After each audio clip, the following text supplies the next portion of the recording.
And then Astos shows up and says, "Hey, there's another random battle that you must go to. Go there because I said to. I won't explain why." And everyone's so happy Astos is still alive that they're all good with it, I guess. In gloom and veiled by shadow, we await that fateful day when the warriors of light arise. Giving us a goddamn point to anything we're doing. Although their glow may be faded first, even a sputtering candle is brilliant against the black of night. Why don't you just become good guys? So You cut the Lufinians off. Like, what? I don't... we will plunge this world into the depths. There may be some reason I'm not capturing that they need to be the evil chaos force to keep the Lufinians out. Because the Lufinians were dumping their own chaos in. Is that what it is? The Lufinians can't keep dumping chaos because having too much chaos will be bad. I feel like they've taken control of a natural chaos process rather than actually making the world a better place. Like, they're no longer pawns of Lufinia. What, you guys shelled out for this song? Oh boy. This is deeply silly. I mean, if you're gonna pick an iconic American song from the period, I guess the idea is that Jack is facing his end as the Light Warriors come in, but he chose this path and has no regrets. He did it his way, but like, okay, I'm gonna talk over this anyway. You can go listen to this song. It's a great song, but you can go listen to it without crystal credits playing. But so I think the plot is Lufinia. And they don't explain who the theme song by Frank Sinatra. I'm glad that Frank Sinatra was able to achieve this kind of success in his career. He was eventually able to reach the point where he had Final Fantasy theme song to his credit. Now his legend is truly complete. But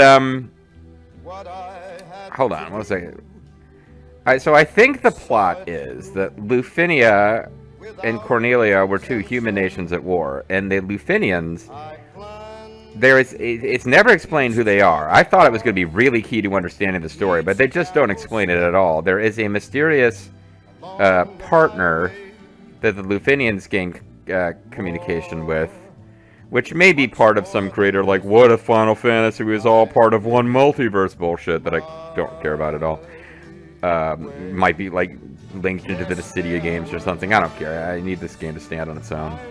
Which is ironic because it's a fighting game based on the idea of being a alternate version of Final Fantasy 1. So standing on its own, I guess, was never the point. And replaying Final Fantasy 1 in this way was why I was so psyched about the game until it veered off wildly.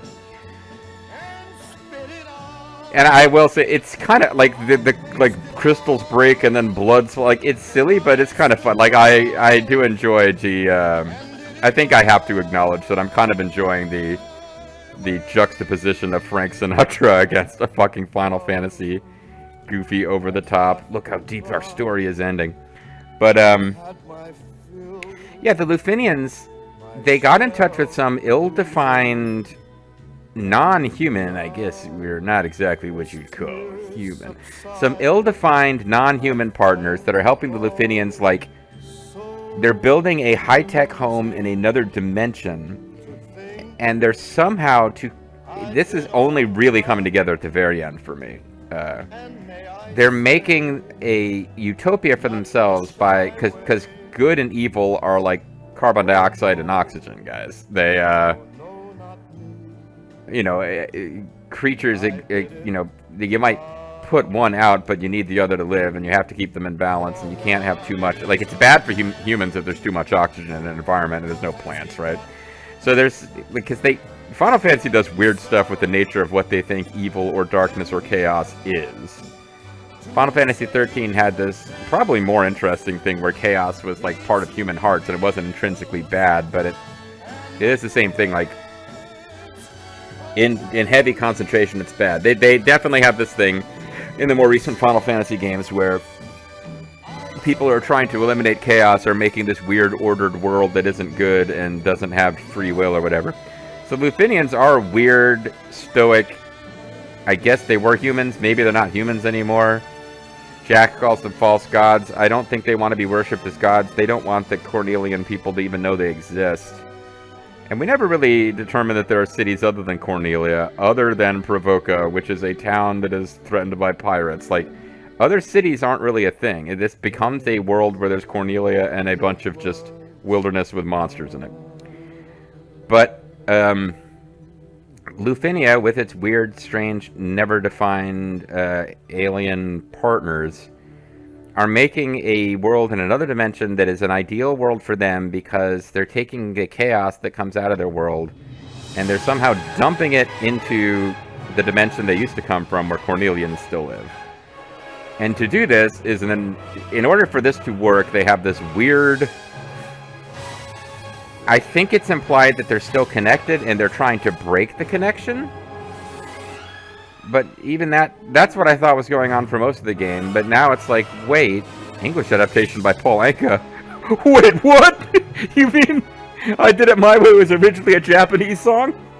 I don't know what that means. Maybe I Did It My Way was originally in Italian. Or something. Okay, but anyway. Yeah, I thought for a long time the plot was that Lufinians were trying to break a way, like they were trying to get all the darkness out of the world and into the human world and then break all ties. And that the human world was suffering in this weird time loop while that was happening. But in theory, when the Lufinians were gone, the human world would stabilize. It seemed like in the long term, the human world would eventually be okay. But maybe not.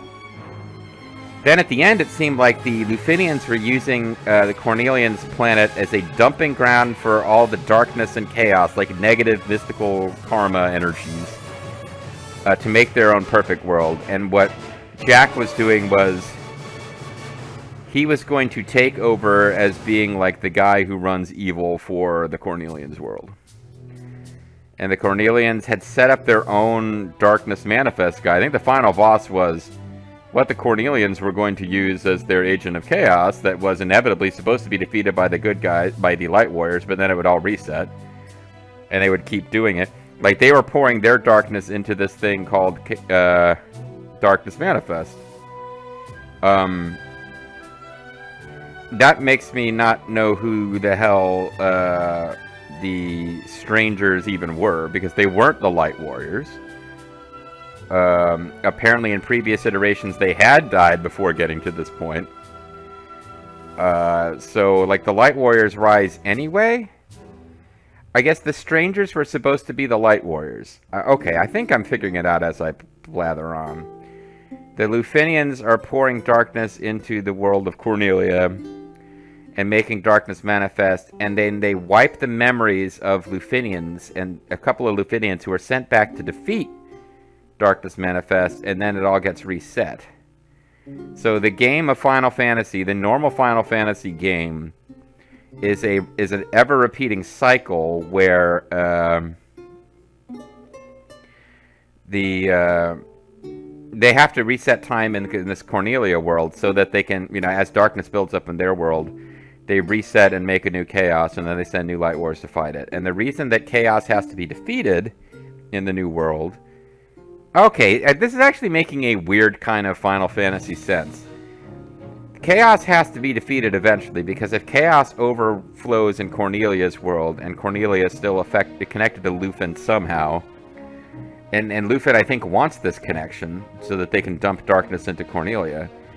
But chaos has to be defeated, because otherwise chaos will become too powerful, and it would be like your toilet overflowing and crap. Like, if your toilet could ever overflow to the extent that stuff from the sewer started flowing into your house. Not just what you had most recently deposited, but, like, you know, stuff from the actual sewer flowing back into your house. So they can't just they can't just dump their darkness in and let a chaos monster rise that will, like, destroy the world, because I guess it'll come knocking on their door, or just darkness will peep out or something. So they're basically running this cycle where chaos gets defeated and then they reset the world and they make a new chaos, because time is cycling for Cornelia world, but for Lufin it's a linear progress. Like, they have a whole lifetime worth of whatever that ideal world of nothing but light and no darkness exists, and then they make a new chaos. When the chaos builds up to the point where they need to flush it, they make a new chaos. I mean, there's two things that kind of have to be in sync, like the degree to which chaos is ready to be defeated on Cornelia's side, and the point at which they have enough chaos energy to make a new chaos on their side, I guess has to sync, but whatever. So, Jack and his friends, who I guess, I don't know if Lufinians have like really long life cycles or something, but like they've been through this thing several times. Or maybe chaos gets created and they go back and, like, you know, the Light Warriors, like, we don't see the Light Warriors grow up, and we don't see Jack and his friends growing up in Cornelia. They go over there as, like, full-fledged Light Warriors ready to go. And so, like, every so often when they need to, they send people to wipe all this shit out. That might make more sense. But the point is, the plan that our friends have is, like, I guess they learn what's going on, and they feel bad for Astos? Like, I don't know... in their world, I guess they don't understand what they're being sent to do. Because, like, they have the scene where he asks the Lufenian, I think, lady, why do we have to forget? And it's to build our glorious future. Like, they don't seem to understand, even before their memories are wiped when they go in, and their overall mission's being explained to them. They don't seem to understand why it has to happen. They're not really clued in. So even though, but they are Lufinians, I guess. They're not just like some kind of puppets of the Lufinians. They're Lufinians, but maybe they're just some Lufinians who are being used as pawns by other Lufinians. I think the most unclear thing, if it works the way I think it does, I think the biggest logical loophole is, what are Jack and Sophia and friends' problem with it anyway? Like like they get to go back to their world. Like I guess they spend enough time in Cornelia to realize this is really not nice. The Cornelians are good folks. They don't deserve this. And that's kind of it. So, like, they are betraying their own nation, because this kind of makes sense if Jack and his friends are Cornelians who are being used by the Lufinians. But they explicitly tell us that's not true. That's actually a really... I'm fixating on it now, but that's a really big point of this. I believe this is the ending. I believe we are... Well, we saw the credits. I don't think we have a fight here. I think this is, like, showing us how badass Garland is. I always thought Garland was a very cool design who turns out to be a super weak boss, because he's the first boss of the game, right? But he does look pretty fucking cool.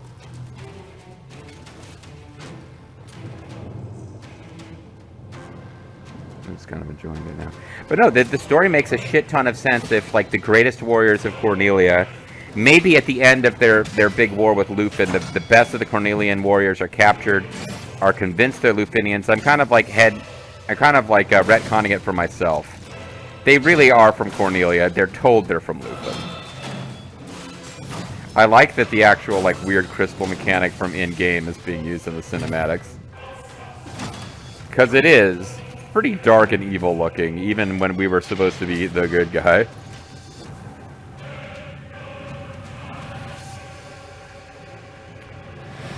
I wonder if Princess Sarah had a crystal. Was she in on this somehow?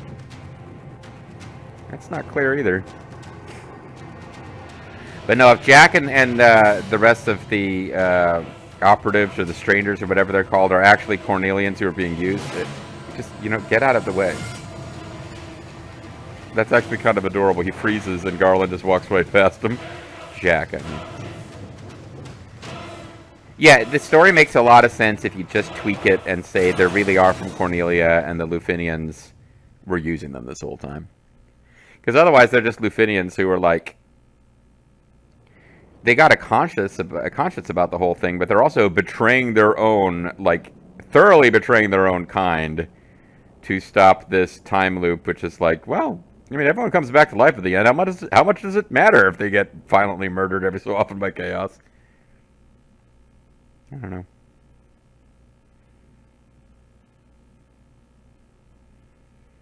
So I think we just... this video is going long.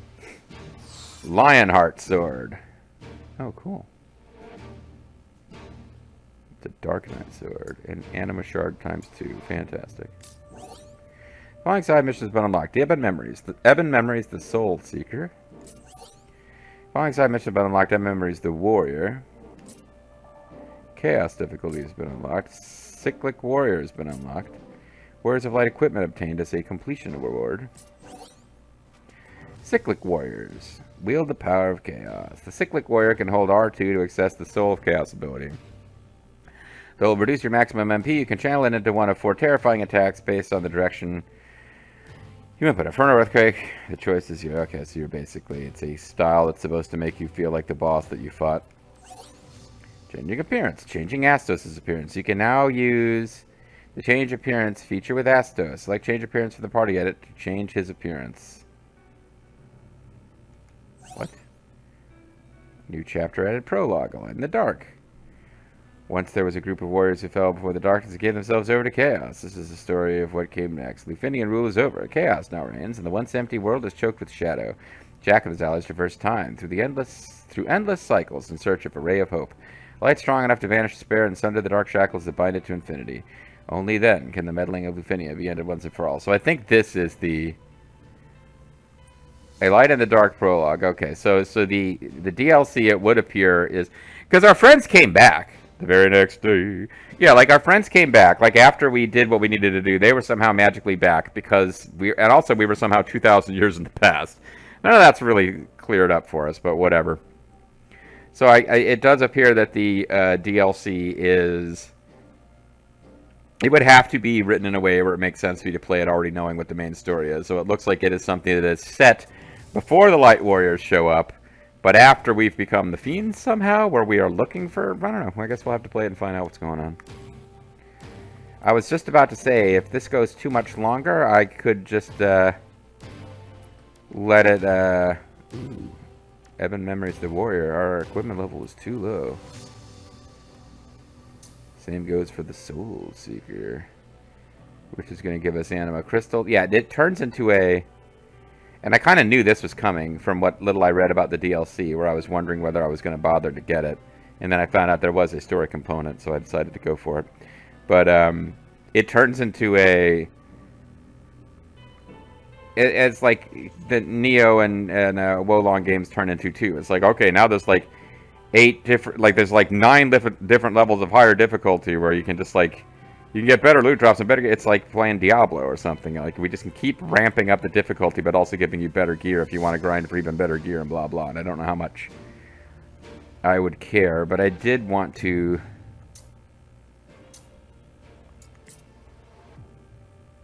Differing memories. The fearful and differing memories. You know what? I'm trying to decide, like, if I play for time a little bit more, I can split this after the fact and get 2 fairly short videos. One that's probably the credits and differing memories. So let's see if these memories are of any interest. Because I think these are post-game memories. Post-game dialogue with people. Where they're like, wait, who the fuck are you? Are you Chaos? What's going on? Thanks for saving my life back there. After seeing you kill those things, well, people are scared of you now. Especially you, Jack. Those ungrateful idiots don't care that you're fighting to save them. Ah, crap. I thought it was going to be... I somehow got in my head that this would be... Rescued the princesses. Which means there's still hope for Cornelia. Sure is. That's right. Please, push back this darkness. Save us. Shave us, Y2J. Never mind, I thought this would be new. This is just the last main story content with those people chit-chatting away. Well, shit. I could have sworn, I thought I saw some kind of screenshot or something that was set at the town of Crescent Lake. So, yeah, it's weird, but the game is basically, you've got Cornelia and you've got Provoca, and like, in Provoca, they have like one story scene where you're in a town of people who seem scared, and they're frightened because there's local pirates that raid them. It's a super short little scene.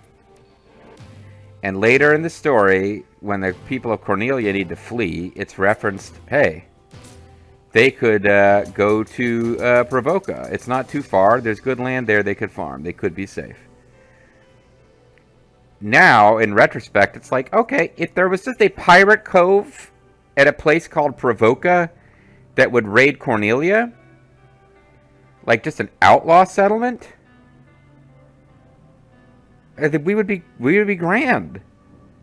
Because the game really, like, I really noticed the drift from Final Fantasy story, and it bummed me out at the time. The game tells its own story, and I've actually, I'm glad I played this game. I had some real frustrating moments before I figured out, oh, if you don't keep switching to new gear, even if the gear stats don't seem to be that different, if its equipment level is low, you have kind of not that immediately apparent penalties to your break damage and break damage received.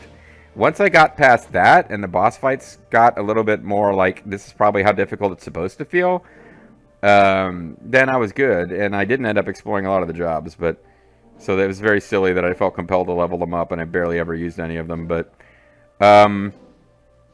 no, what was I talking about? Like, the game was following the story of Final Fantasy until the point, in my mind, where you're supposed to come down here and you go to Elfria, and the Elfria quest sends you out and you find Astos and you go to the Marsh Cave, and that's where it just completely diverged.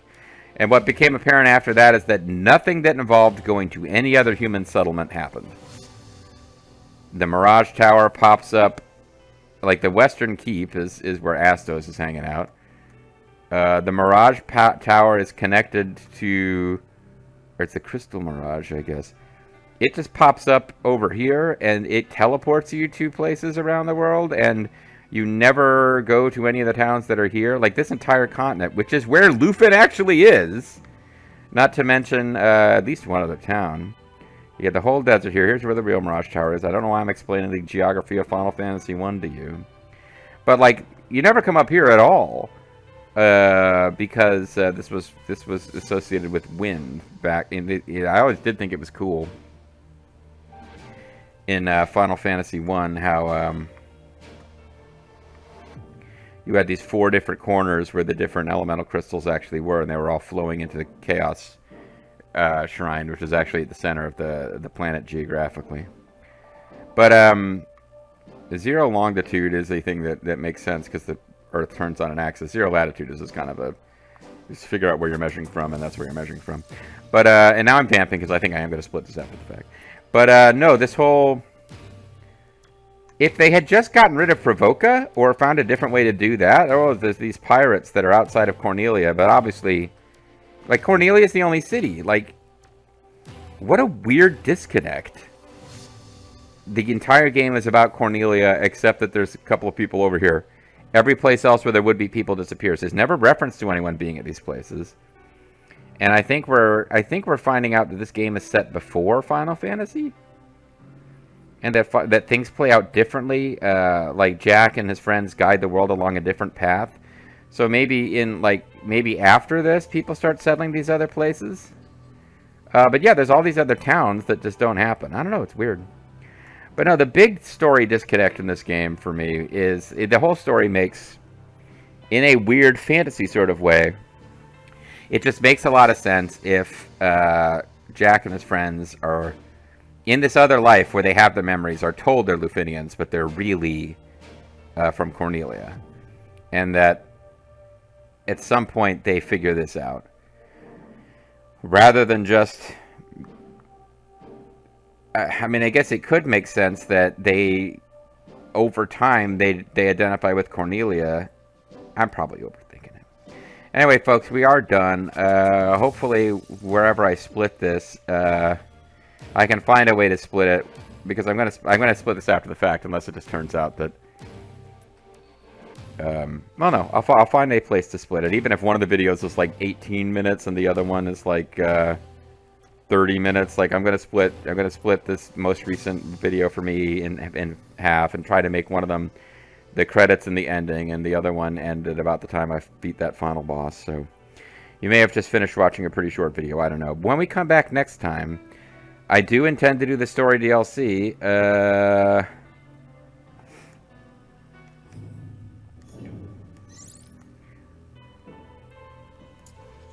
But we've got this, and we've got Ebon Memories, the Warrior. Never any cycle of killing and being killed. Yet in his heart, no memories of this endlessly repeating battle remains. No memory of them. This is a memory. I don't know if it's going to struggle. His struggle to defeat darkness or succumb to it. One of these is the DLC, and I'm not sure how you unlock it, because I'm under the impression the DLC had something to do with the Castle of Ordeals, which is up here. So maybe there's a little bit of stuff we have to do. Like, maybe there is some post-main story content that you get to do even without the DLC, and you finish it before the DLC comes, but we got the credits, and we became Chaos, so I do feel like the main story is over. When we come back next time, whether it is officially DLC, or if it's like main game post-story content, we will continue. And I hope you'll tune in for that. Bye for now.